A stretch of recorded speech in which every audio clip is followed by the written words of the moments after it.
Erling Haaland is back to his best and lead Manchester City to victory against Everton on Saturday. We have no hopes then now, Stu. When you say we, are you talking about Arsenal? I mean, we, anybody people in general. In general, nobody else has got a chance. Yeah. I wouldn't say Man City played particularly brilliantly against Everton, and they left it until I think 71st minute when they got the first goal. But I like the second goal from Haaland. The first one is a good finish, but it's what you expect him to do. The second one, that's what I want. The run, the power, the pace, then 1v1 against the goalkeeper, just slotting it down the side of him. Yeah. That's when I think of Erling Haaland at his best. That's what I see. That's what I remember at Dortmund. That's what I remember when he first came to Manchester City. Not just the close tap-ins, those sort of goals where he'd make those sort of runs. Kevin De Bruyne playing balls down the side. If you give them that space, the two of them, it's just fantastic. Stu, Liverpool are still top of the table in the Premier League. They went back there with their win against Burnley, but it was not great. And Trent's knee seems to be an issue.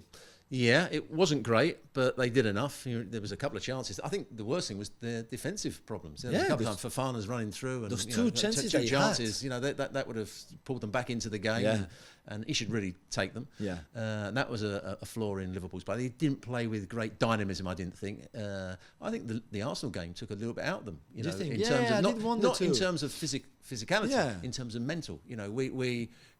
For weeks they've been rushing teams, they've been closing down. I've seen them play really, really well.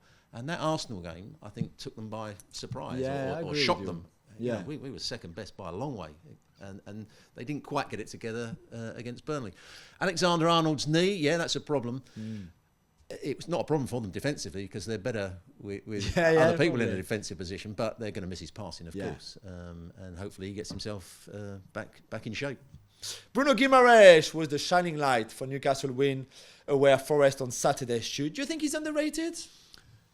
Not by Newcastle fans. No, but it feels like we don't really talk much about how good he is, I feel. He's a very good player. And again, he can do both sides of the game. He's a good passer of the ball. He can control the midfield when he's playing well. He plays little 1-2s around pressure. He'll defend and get round the field. If there's one thing that he still lacks is discipline at times. I've seen it in games where you think, come on, you're losing your head now, and you're losing the Arsenal game. Remember, and you're losing your quality because now you're getting involved in. There was I think a Carabao Cup semi-final last year where he came on as a sub and got involved in someone and got sent off, and it caused Newcastle a problem for 10-15 minutes. But if he can control that side of his game and control his emotions, he's a very good footballer. There's no question about that. He can do everything you want from a midfield player. I love watching him play. He's a good passer of the ball, and obviously scored a couple of goals as well, so that added to his game. But for you, I mean, as a former player, so for the ones who haven't seen the third goal, so Newcastle is 2-2, Newcastle win 3-2. Forest recovered the ball in their own 30 yards, and Anthony Elanga is trying this pass from kind of a right-hand side towards the center, so on the edge of his own box. Yeah. So that pass towards, I think it's Gibbs White on the edge of the Forest box. And Guimaraes reads it, but anybody could have watching on television, you could read the ball and the pass. And then Guimaraes reads it well, gets the ball and then curls it. There's no way Anthony Elanga should try that pass at 2-2 at that moment in the game. Surely.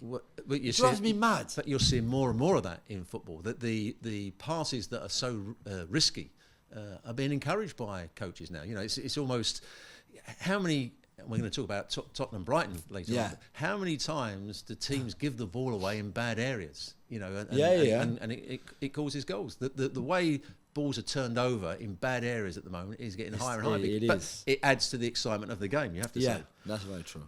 Tottenham Brighton was a superb spectacle, Stu, on Saturday afternoon, and Spurs, who win, by the way, as many points late than they drop, than they lose. Got a big win. That's a big win late. Big win against a very good Brighton side. Brighton can cause you major problems but can also get beaten very easily. And I watched some of the game, but watched all the highlights later on. And it was amazing. We talked earlier about giving the ball away in bad areas. It was a great game because both sides wanted to try and play out from the back, and at times in a risky manner. And both sets of players wanted to close the ball down and press high up the field. So the ball changed hands in bad areas so often, and it created lots of opportunities. Yeah. Both sides have got creative players. Both sides know exactly how they want to play. Is their style of football going to win them things, win them plaudits? It's going to win them the fans over. I'm not sure that it's going to win them titles or get them into where they want to be. And that's my little issue with Spurs. They're a little bit too open. They're a little bit too... Yeah, you could see that. They will play and create chances. You know, it's great having Song back in the side, you know, and Johnson and he was decisive on the winning goal, and Johnson scores the winner, having come on as well. But I still think they can be vulnerable to any sort of good attacking You know what play. I struggle to understand? So, a 1-1 draw for Brighton away, I suppose, is a good result, right? Yeah. So why in the 96th minute they still everybody's forward to try to score the winning goal? Where surely you would be happy with the draw, and instead they're so open.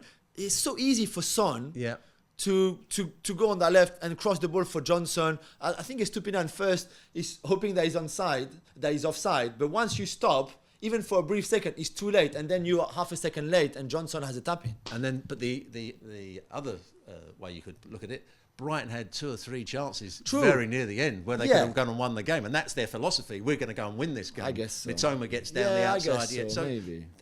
That's the way they play.